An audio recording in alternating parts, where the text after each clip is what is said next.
Welcome back. There is certainly a lot happening in the world of travel right now. The mask mandate on planes and most trains and buses was just lifted as a result of a court ruling, but some say there's a chance it could be reinstated. Meanwhile, airline travel is picking up and prices for flights seem to be going up.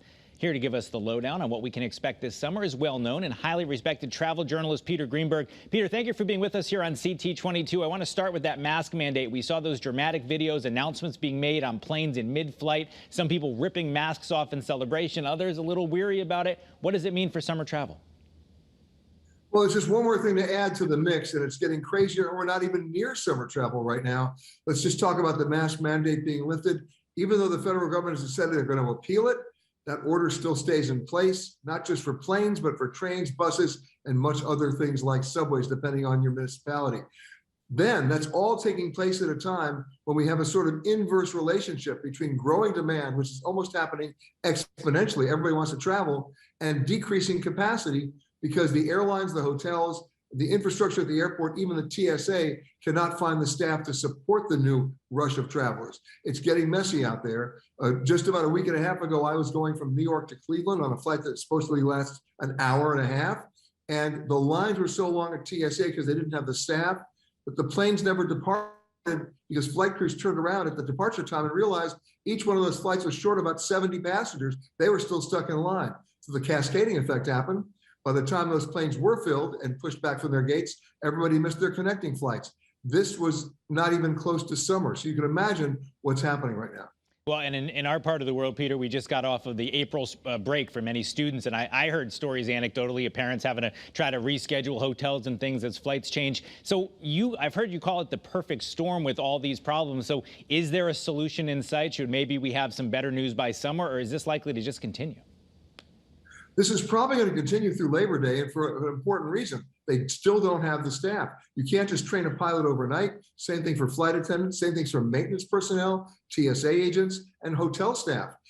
Hotels right now, a lot of them are capping their occupancy at 60% in spite of the demand because they literally can't support it. What does that mean for rates? We'll add in inflation, rising fuel prices.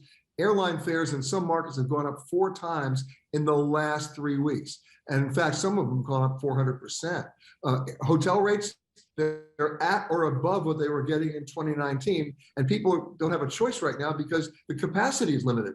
So we're going to see this happen through the end of September because there are no short-term solutions. The only short-term solution is that the airlines think the only way they can do it is by cutting flights. Think about this. JetBlue cutting 27 routes for this summer. Whoever heard of an airline cutting routes for summer? Southwest cutting 10% of their flight schedule. United Airlines pulling out 20,000 flights in May and June. This is not what's supposed to be happening as we're getting into the high season. Well, and not just into the high season, but also for many people, they're finally ready to get back out there. I mean, are you seeing sort of the inverse in traveler behavior that maybe now even people who were a little hesitant are saying, all right, I'm ready to venture back out and take a trip? Well, not only are they ready to venture out, they're willing to spend more money. I'll give you an example. About a month and a half ago, really, that was a month and a half ago, one cruise line, Oceania, put up for sale their 2024 World Cruise. That's a 180-day itinerary, the most expensive ticket you can buy in the cruise industry. The minimum price per person per cabin, minimum, was $47,000. It went up to $190,000.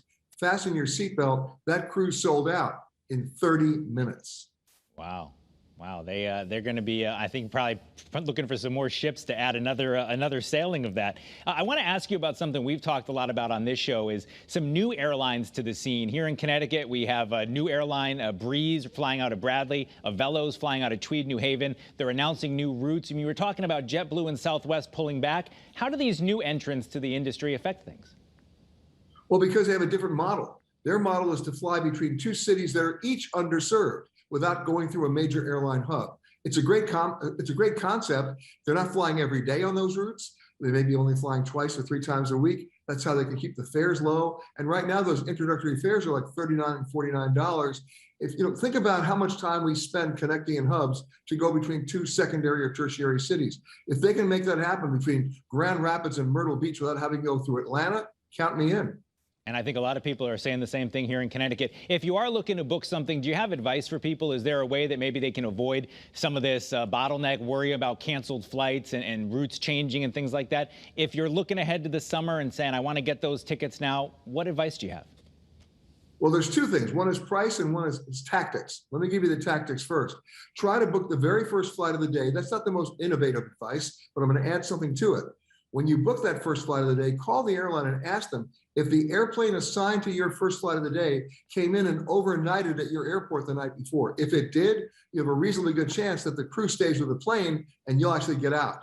For every hour that you wait on a daily basis, as that clock keeps ticking, you increase your chances of a delay or even worse, a cancellation. As for prices, this is the time. If you've got a lot of frequent flyer miles lying around that you haven't redeemed, now's the time to redeem them. I've told this to everybody for years. You never redeem a frequent flyer ticket when the airfares are $59. You redeem those miles when the airfare is $5,900. Well, guess what? We're getting close to that tipping point. Look up to 330 days out. Start today. Your frequent flyer miles do not accrue. They don't accrue interest. Airlines are not banks. They're only going to be devalued. So get rid of them now. But look out to 330 days out so you can be strategic about it. How about the lodging industry, Peter? Is now a time where you talked about needing staff for airplanes. Are they seeing the same thing, or are they pretty much raring to go? Oh no, they're seeing the exact same thing, limiting their occupancy because they literally don't have the staff to support it. We're seeing hotels that don't have housekeeping staff, or they're going to start charging for things that you used to get as a part of your room rate. Another reason when you go to book a hotel, don't do it online. Pick up the phone, have a conversation, find out, is the rate just an introductory rate? And then you have to go ka-ching, ka-ching, ka-ching just to get room service, or what is included, what isn't. That way, at least you know what you're getting into. All right, just one last thing as we're running out of time here, Peter. I want to just ask you you talked about people itching to get out there. What do we expect for some of those popular summer destinations? Are there places that you expect to just be jammed this summer?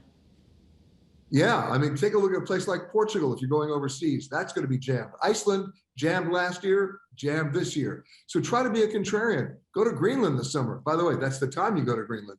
Instead of just Lisbon, go to the Azores or go to the Canary Islands. A lot of airlines right now, even in the U.S., are announcing service. United Airlines announcing new service to Amman, Jordan, to Croatia, to the Azores, to the Canary Islands.